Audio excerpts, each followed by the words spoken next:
Podemos encontrá-lo na floresta tropical, nas fronteiras da investigação médica, nos filmes, e está por todo o mundo das comunicações sem fios. Um dos maiores segredos de concepção da natureza foi finalmente revelado. Meu Deus, claro, é tão óbvio. É uma forma de aspecto estranho que você poderá nunca ter ouvido falar. Mas está a toda à sua volta, a forma recortada e repetitiva chamada fratal. Fazem parte integrante da biologia. São soluções que a seleção natural utilizou vezes sem conta. Os fratais estão presentes nos nossos pulmões, rins e vasos sanguíneos. As flores, plantas, os sistemas meteorológicos, os ritmos do coração, a própria essência da vida. Mas foi necessário esperar pela chegada de um matemático excêntrico para percebermos como funcionam. Eu não trabalho com fórmulas, trabalho com imagens. E é isso que tenho feito toda a minha vida. As suas ideias vieram desafiar suposições seculares sobre as várias formas que a natureza toma. As paulas caíram e as pessoas passaram a ver formas que sempre existiram, mas que antes eram invisíveis. Tornar o invisível manifesto. Encontrar ordem no meio do caos. Que mistérios nos poderá ajudar a desvendar?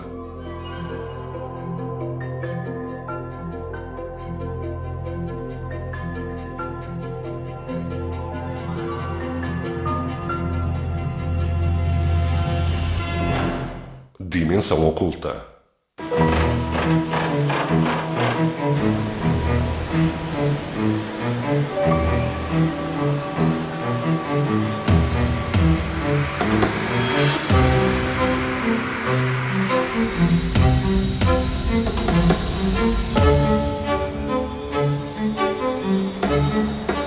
Em 1978, na Boeing Aircraft em Seattle, engenheiros desenhavam um avião experimental. Coisas exóticas com duas asas, duas caudas ou duas fuselagens, coisas estranhas. Nunca se sabe quando irá resultar. Um jovem cientista informático chamado Loren Carpenter ajudava-os a visualizarem o aspecto que os aviões teriam durante o voo. Eu obtinha os dados a partir deles e tirava fotografias de vários ângulos, mas eu queria colocar uma montanha por trás, porque todas as imagens publicitárias da Boeing que existiam tinham montanhas em segundo plano. Mas não havia forma de conseguir fazê-las. As montanhas tinham milhões e milhões de pequenos triângulos ou polígonos, ou o que lhes quiserem chamar, e nós tivemos grandes problemas apenas com 100. E naquele tempo as nossas máquinas eram mais lentas do que aquelas que têm no seu relógio. Carpenter não queria fazer umas montanhas quaisquer. Queria criar uma paisagem através da qual os aviões pudessem voar. Mas não havia forma de o fazer com as técnicas de animação existentes na altura. Desde que o cinema deu os seus primeiros passos, os animadores tinham de desenhar cada fotograma à mão. Eram necessários milhares para fazer um desenho animado de curta duração. That's why they call me Thumper. Mas isso foi antes de Loren Carpenter ter tido conhecimento do trabalho de um matemático pouco conhecido chamado Benoit Mandelbrot. Em 1978 eu encontrei por acaso este livro numa livraria, Fratais, Forma, Acaso e Dimensão, escrito por Benoit Mandelbrot, e que abordava a geometria fratal na natureza. Então comprei o livro, levei para casa e li-o, de fio a pavio, incluindo as notas de rodapé e referências, 2 vezes. No seu livro, Mandelbrot afirmava que muitas das formas existentes na natureza podem ser descritas matematicamente através dos fratais. Uma palavra que ele inventou para definir formas que pareciam recortadas e partidas. Segundo ele, uma pessoa pode criar um fratal pegando numa forma simples e dividindo-a várias vezes. Carpenter decidiu tentar fazer isso no seu computador. 3 dias depois, eu já produzia imagens de montanhas no meu computador no trabalho. O método é extremamente simples. Começa-se com uma paisagem composta por triângulos muito simples e grandes, e a seguir dividíamos cada um deles em 4 triângulos. Depois repetíamos isso novamente, as vezes que quiséssemos. Uma repetição infindável. Aquilo a que os matemáticos chamam iteração. É uma das chaves da geometria fratal. As imagens eram impressionantes. Eram absolutamente impressionantes. Nunca ninguém tinha visto nada assim. Eu tinha acabado de abrir uma porta para um novo mundo fazendo imagens. Isto deixou a comunidade da computação gráfica muito excitada com os fratais, porque de repente surgiu uma forma fácil de fazer as coisas. As pessoas começaram a fazê-los em todo lado. Pouco depois, Carpenter deixou a Boeing para ingressar na Lucasfilm, onde em vez de fazer montanhas, criou um novo planeta para o filme Star Trek, A Ira de Khan. Foi a primeira sequência totalmente gerada por computador a surgir num filme de longa-metragem.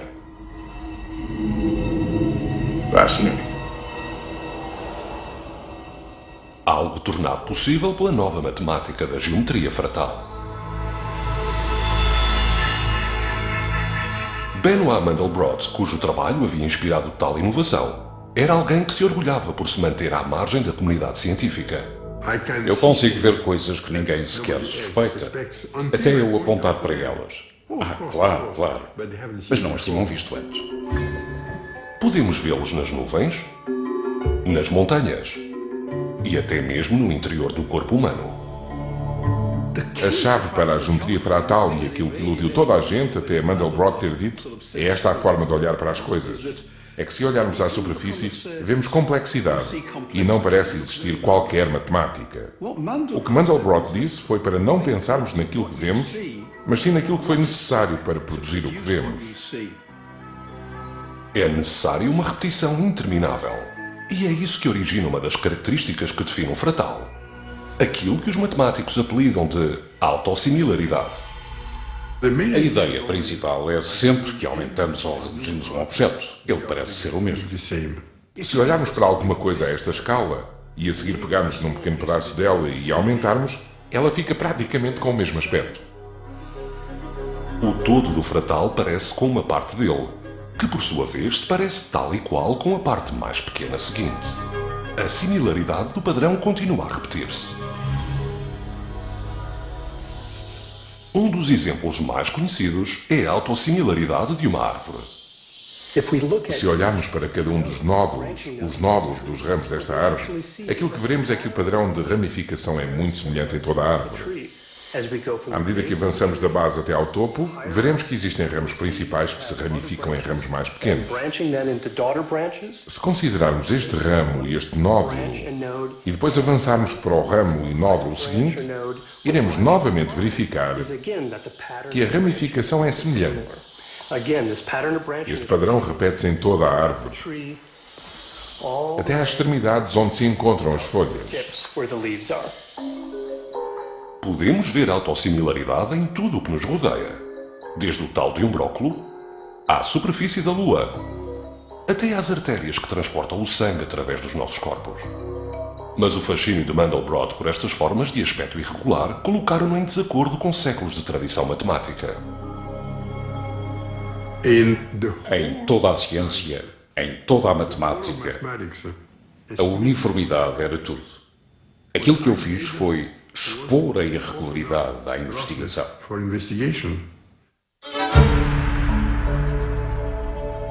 Utilizamos a matemática para construir as pirâmides, para construir o Parthenon. Utilizamos a matemática para estudar o movimento regular dos planetas e por aí fora. Habituámos-nos ao facto de certos padrões serem sensíveis à matemática, nomeadamente os arquitetónicos, os padrões de estruturas feitas pelo homem, onde existiam linhas direitas, círculos e as formas geométricas perfeitas. A premissa básica que está na base da matemática clássica é a de que tudo é extremamente regular, ou seja, pode reduzir-se tudo a linhas retas. Círculos, triângulos, superfícies planas, pirâmides, tetraedros, icosaedros, dodecaedros, extremidades lisas. A matemática clássica está muito bem adaptada ao estudo do mundo que nós criamos, às coisas que construímos utilizando a matemática clássica.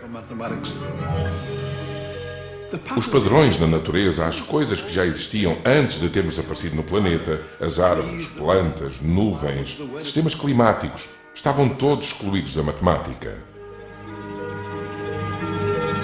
Até à década de 1970, quando Benoit Mandelbrot apresentou a sua nova geometria.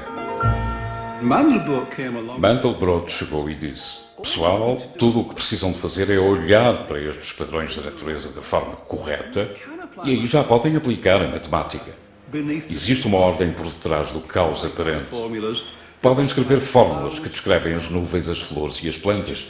Trata-se apenas de tipos de fórmulas diferentes que nos dão um tipo de geometria diferente.